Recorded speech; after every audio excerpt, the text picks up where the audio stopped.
Tenemos a Alejandro Montiel en el estudio, como siempre, Fondo y Forma. ¿Cómo estás, Sí, mi ¿cómo querido estás, Ale? Qué gusto verte. Muy, muy bien. Pues para platicar, ¿no? Se impone el tema hoy, que es el día que tenemos que conmemorar toda la historia de la lucha que han tenido que hacer las mujeres. Y por supuesto, comenzar la historia con las suffragettes, que son estas mujeres que es un poco distinto a las sufragistas. Es decir, aquí sí los términos importan mucho, porque desde 1866 tú tenías un grupo organizado de mujeres en Inglaterra que habían luchado por sus derechos.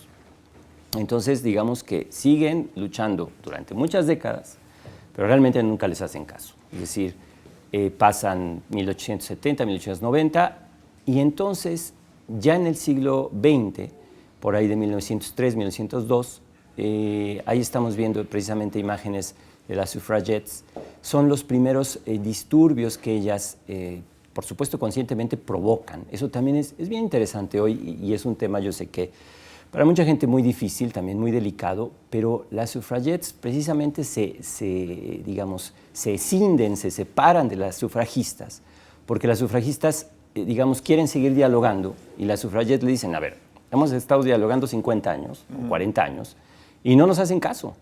Y entonces ellas sí empiezan a emplear métodos violentos. ¿Cuáles son esos métodos violentos?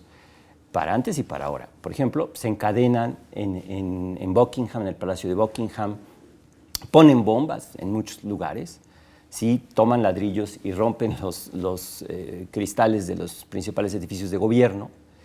Y cuando son encarceladas, ellas, por supuesto, deciden hacer huelga de hambre, digamos, ¿no? Entonces, ¿qué hace el Prime Minister en ese momento? Las decide alimentar a fuerza, una alimentación forzosa, ¿no? Entonces, métodos de tortura que ellas sufrieron.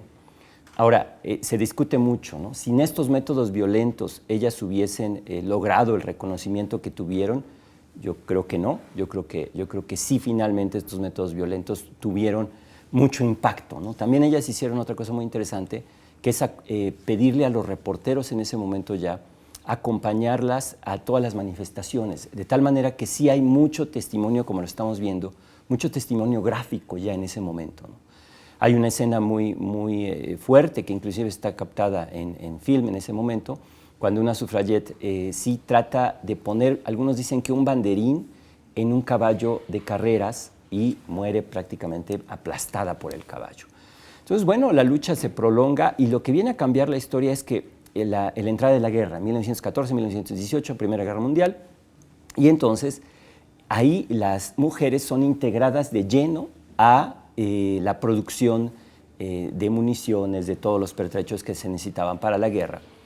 Entonces eso cambia la percepción social de decir, las mujeres ya no solamente deben estar en su casa, sino que fueron decisivas para ganar la guerra. Eso finalmente iba a cambiar la manera de ver en el Parlamento británico. En 1918, ya febrero de 1918, se les permite votar a los 30 años y en 1928 se les permite votar universalmente. Pero sí, yo creo que vale mucho la pena recordar la historia de cómo estas mujeres dieron su vida y ellas, hay una película con Meryl Streep, ojalá puedan ver, es del 2015, que se llama, no sé, creo que en inglés es Suffragettes, pero no sé, también recuerdas esta serie maravillosa Downton Abbey, donde, sí, claro, donde una de las protagonistas precisamente va a estos disturbios y la arrestan y todo esto. Bueno, lo que se retrata ahí es esta larga lucha de las mujeres por sus derechos, que por supuesto, como lo sabemos, no ha terminado ni terminará en los próximos años. Es que eso ha ido cambiando, ¿no? Se obtuvo el voto y de momento se sigue peleando por la equidad salarial, se sigue peleando por los su lugares seguridad decisivos, por muchas cosas. Entonces, yo creo que vale mucho la pena cuando digan, a veces los métodos violentos sí tienen una raíz histórica. Ojo con eso. Es que las manifestaciones tiene mucho de antes, sentido con lo que acabas de las comentar. manifestaciones de antes no eran violentas. Espérate. Suffragettes ya pusieron bombas, intentaron asesinar al primer ministro en ese momento. Entonces, la historia de la violencia tiene también unas raíces profundas. Desafortunadamente, a veces no hay otra solución, ¿no? Ojalá lo haya. Es la forma de levantar la voz. Estos medios, bueno, sensibilicen a los mandos de poder para tomar decisiones radicales y urgentes. Muchas gracias como siempre, Al. Como siempre, gracias. Un gusto.